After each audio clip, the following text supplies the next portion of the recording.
Welcome to the Korea Pro Podcast, your weekly guide to understanding the most pressing and complicated developments shaping South Korea.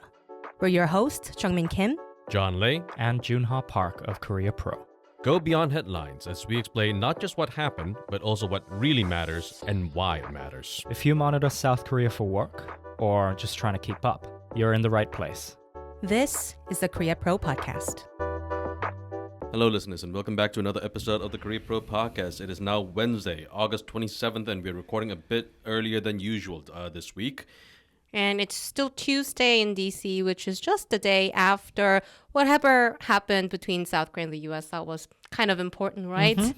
I think this is the only topic that we have to discuss today. So let's do it chronologically.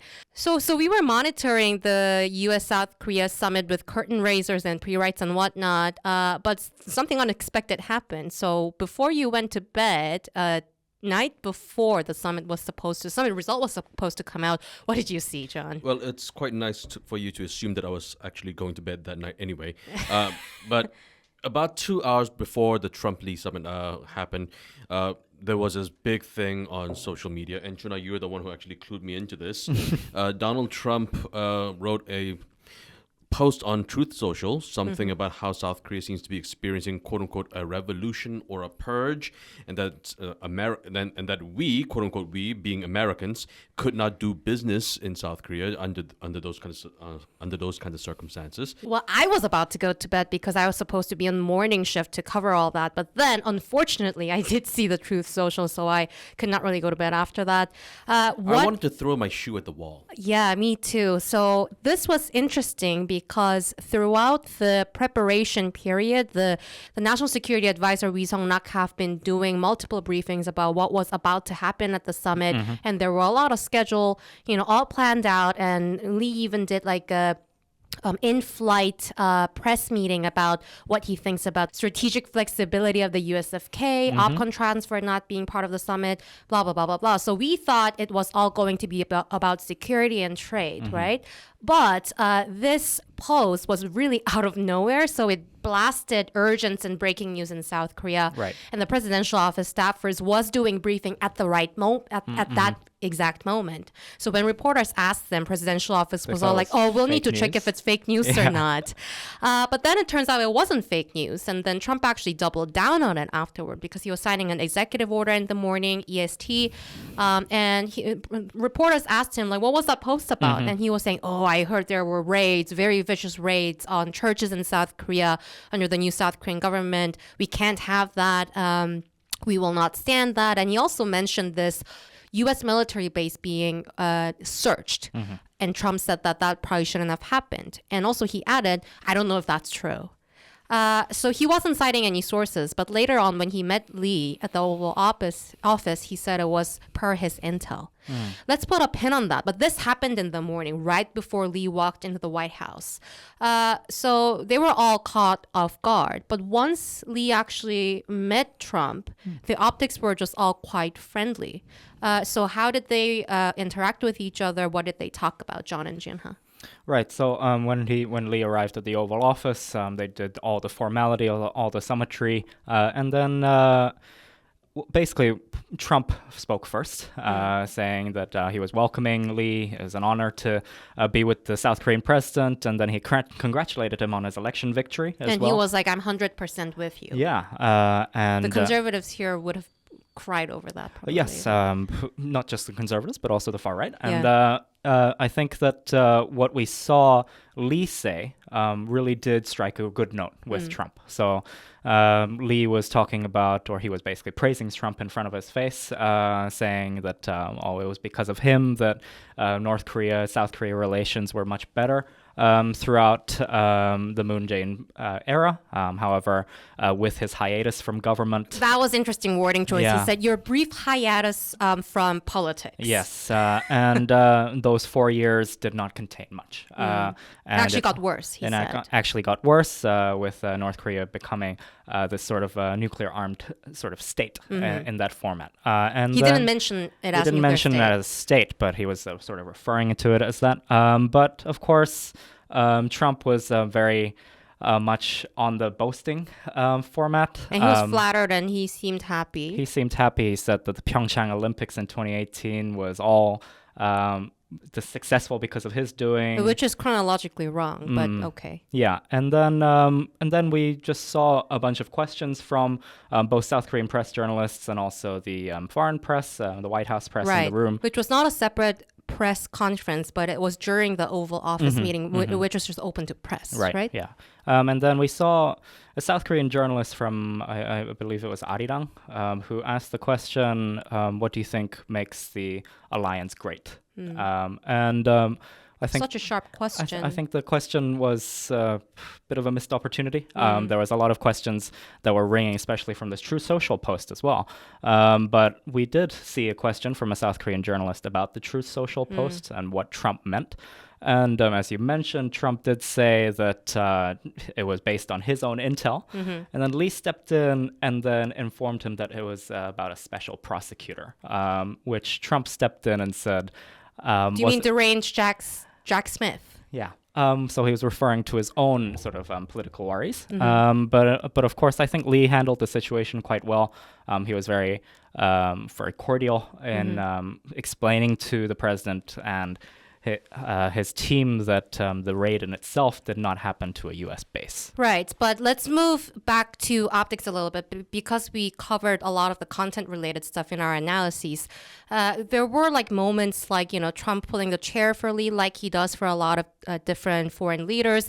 And in South Korea, that actually got viral online because, online commentators were saying, oh, that's actually Trump's way of testing leaders, if they take it or not. But Lee actually just stayed standing up signing it, which was taken well by the South Korean public. And he brought some sort of custom-made pen because, Trump likes marker pens or something. And Trump actually wanted that, so Lee gave it to him. So overall, there were like a lot of, either choreographed or sort of unplanned, like good optics going on. Yeah. But when a reporter pushed Trump to answer the question of reduction of the U.S. forces Korea troops, Trump said, I'm not going to answer that because we're friends. But then he went on to explain a lot of things that he said before, like, NATO pays more now. Allies should be paying more for their defenses. We have been paying so much for the, troops based in South Korea. And then he mentioned something like he wants the U.S. Forces Korea base to be not on lease, but actually he wants the ownership. John, is that something technically possible? It's never been done before. The United States has hundreds of bases around the world, and none of that land in all of those host countries has been given to the United States. They're all on lease. Right. But also, a national security advisor said that it's actually not lease with rents, but it was a grant, a donation. It's a lease by any other name. Right. But essentially, what it comes down to is that, yes, the United States military is on that land and using it for their own purposes. And as long as the alliance holds, that land will continue to be occupied and used by U.S. troops. But to actually sign an agreement handing over that piece of property to the United States government to make it U.S. territory, that's unprecedented. Right. So there were a whole lot of things that did not get covered in the summit meeting, maybe intentionally, like, the defense cost sharing, SMA, US FK purview, or whether it will or not it will be expanded to China purview. That wasn't discussed as well. But to me, what stood out was Lee's choice to go to CSIS, aside from any other types of think tanks. It's pretty conservative. We know that people at the CSIS have been very critical of Lee in the past because of, his past remarks, like, say xie to China and Taiwan sort of remarks. He has this image of being a pro-China person. And it did look like, to me, that Lee was trying to dilute that a little bit by saying, there will come a time that we cannot do security for the U.S. and trade is with China sort of stance. So he was saying that he knows that he will need to make a change at some point, but he still maintained very, very vague sort of talking points when it comes to security overall. Let's move to trade.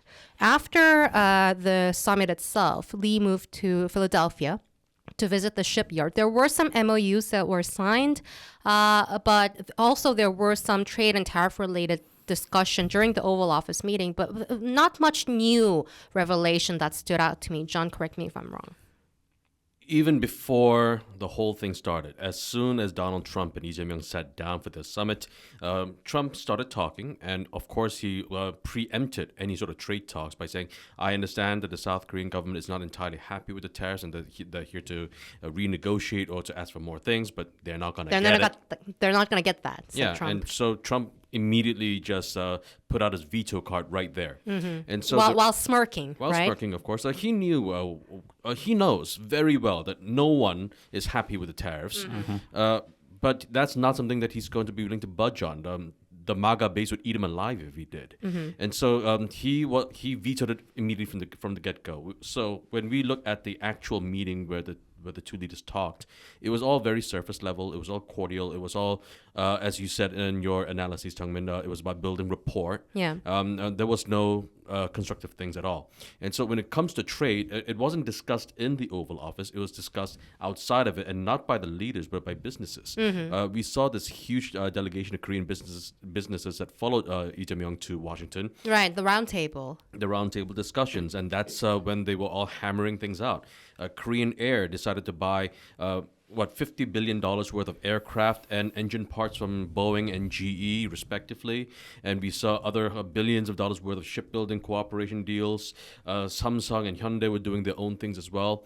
This is on top of the $350 billion that South Korea already agreed to invest in the U.S. According to the July 31st tariff deal. And so this is basically South Korean businesses as well ingratiating themselves within the U.S. supply chain with, of course, Seoul's blessing. Right. Anything about the shipyard visit that was new at all? No, it was not new. The shipbuilding cooperation thing has been discussed for months, even under the Yoon administration. That was something that they were all talking about. Now, we've already published this analysis about a little under 2 weeks before the summit took place. But in that analysis that we published in Korea Pro, and if you haven't read it, please subscribe. We were already talking about how this kind of shipbuilding cooperation is going to face a lot of roadblocks, not because of the lack of will to cooperate between Seoul and Washington, but because of American domestic laws.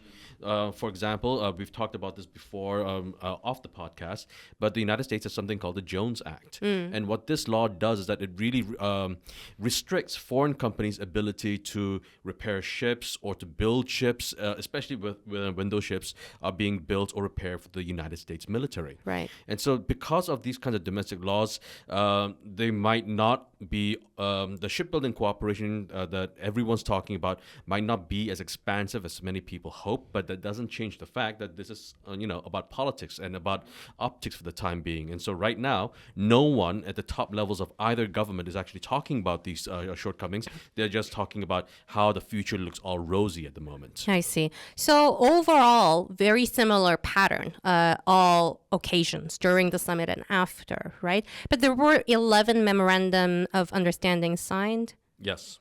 And it was interesting, like we mentioned last week, that Lee went to Tokyo first to meet Ishiba rather than go to Trump first. And the summit was Saturday, and then he flew out on Sunday, right? Yes, that's correct. Did they mention anything related to China? Right. So there was sort of a divide between the rhetoric coming from Prime Minister Shigeru Ishiba and President Lee Jae-myung during their joint press conference. So Prime Minister Shigeru Ishiba was talking about how a breach on the status quo by force will not be accepted by the state of Japan. However, Lee did not say anything regarding China, which sort of, or some of the analysis that I got was that this was sort of a strategic divide between how South Korea and Japan interpret China as a strategic threat to the region. However, I think Lee Jae-myung's objective going into the Japan summit was not to sort of be on the nitty-gritty details of everything and sort of iron out everything. But I think he was just going there for stability. Right, and something to say if Trump asks anything about Japan, right, which he did. Trump actually brought up Japan issue in a very Trumpian manner. Trump was like comfort women issue, like Koreans are always about comfort women issue. Trump said and that Koreans were obsessing about it. It was really difficult because of that to make them be friends again. And he actually touted his own achievement during that time on trilateral. And then Lee was like, when Trump said that he still has concerns about that, Lee was like, well, I went to Tokyo to actually remove those hurdles with Ishiba. I think maybe that was a plan, it seems. But John, last week you mentioned that Lee is probably going to Tokyo to exchange notes first before going to the U.S. After having seen the U.S. summit, what kind of notes, if any, do you think they exchanged? Well, clearly, after that meeting with Ishiba, I think Lee Jae-myung already knew what he had to do even before the meeting. I think it was all just really about formalities. But if I were a doctor, I would have told Lee Jae-myung that after that meeting, he should really make sure that there are no fecal matter left on his nose because of all the brown nosing that he did. The guy was just going full-on flattery method, flattery mode. I was really hoping you wouldn't say that out loud, but okay, I expected that. Yeah. So that was the exchange note part, like how to treat Trump, what kind of person Trump is. It basically. was relentless brown nosing. Right. And also it was interesting though, because this is Korea Pro podcast and we don't handle North Korea issues all that much, but we do have to mention almost everything that Lee focused on during Oval Office meeting North Korea. And I think it was intentional. Of course it was. Because Trump loves talking about his first term achievements that he brought with Kim Jong-un. Pure flattery. Yeah, and then Lee was even trying to sound humble at one point, saying, North Korea hates me so much, and you're the only man that can bring progress when it comes to this matter. I will only assist you, he said. Because, whenever you think of Lee Jae-myung, the immediate word that you think of immediately is humility. It's all in the same pattern, like him trying to rebrand himself in DC when it comes to China, and when it comes to North Korea-related reputation, he also had this connotation of a relatively pro-engagement and sort of pro-North Korea, allegedly, person because of his North Korea remittance case. Well, he did hint at it. He was saying, you be the peacemaker, I'll be the pacemaker. I wonder if he actually knew what a pacemaker is. What does it actually mean? To Trump especially.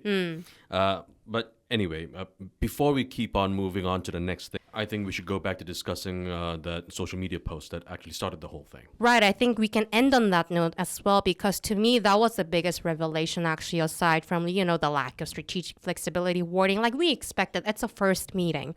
But it actually revealed one of the biggest risks that Lee have to handle going forward when having Trump as a U.S. counterpart, the partisan narrative creating feedback loop. We saw this happening real time, very quickly escalating.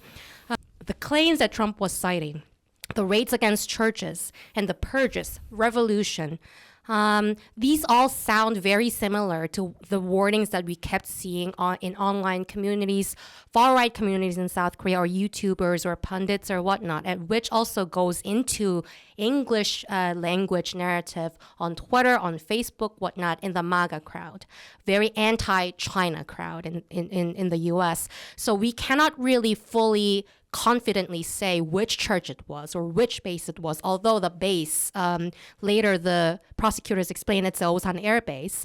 Church, we just don't know where it came from. There are multiple possibilities of, which church raids, he was talking about. But I think a broader implication of this is impulsive messaging on social media, and whoever is feeding that sort of narrative into Trump's ears, it could actually derail diplomacy very, very quickly, even when it has been planned for 2 months, right?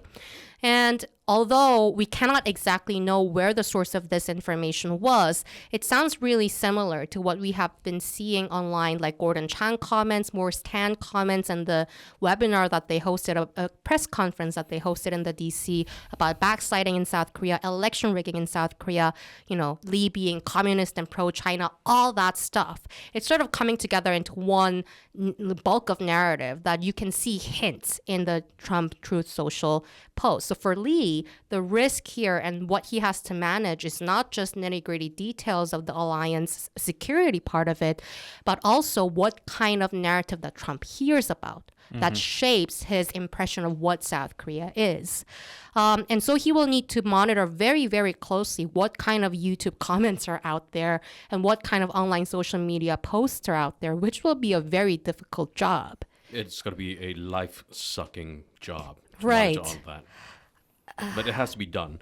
We've already seen just the craziest and the most random sorts of posts on social media, whether it was coming from the Korean far right or the American far right. But regardless of who is making these kinds of claims or statements, we already saw what happens when a president falls into the right-wing social media rabbit hole. Right. We had to impeach one president because of that. Right. We saw what happened when such narratives shape someone's worldview.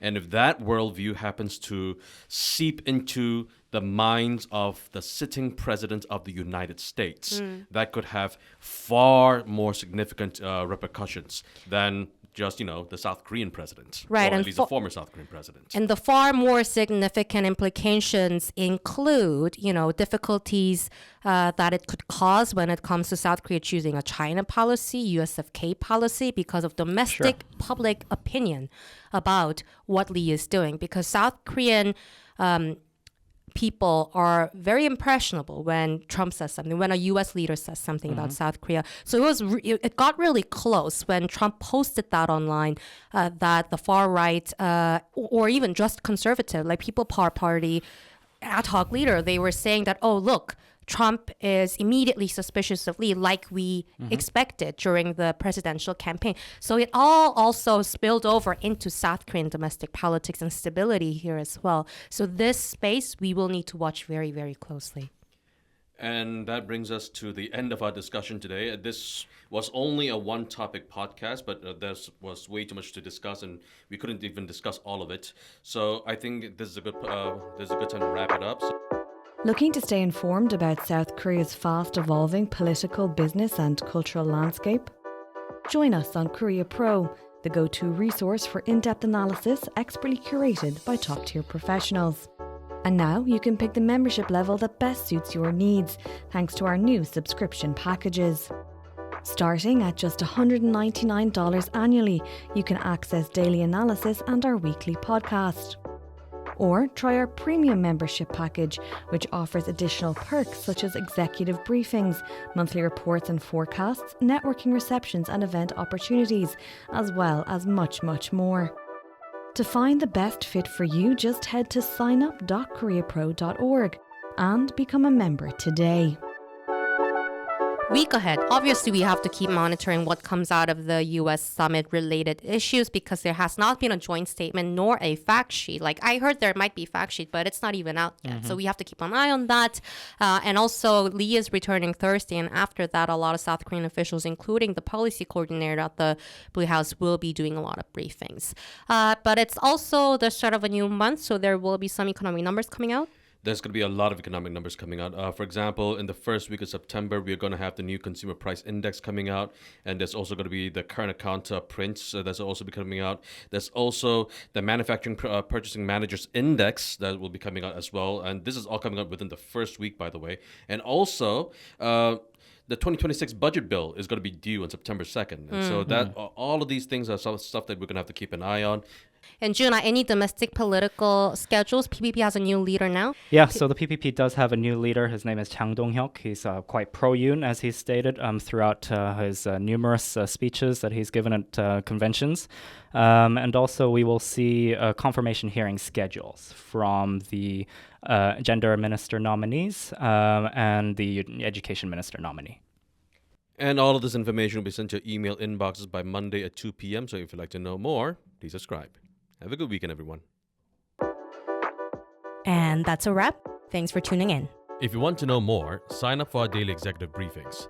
We'll brief you on all you need to know from the past 24 hours and why it matters, delivered to your inbox every morning. If you want to stay ahead of the curve, sign up for Korea Pro to get a full package of insights, from daily expert analysis to profiles, month in review, week ahead, and more. And until next time, I'm Jeongmin Kim. I'm Joon Ha Park. And I'm John Lee, and we'll see you next time on the Korea Pro Podcast.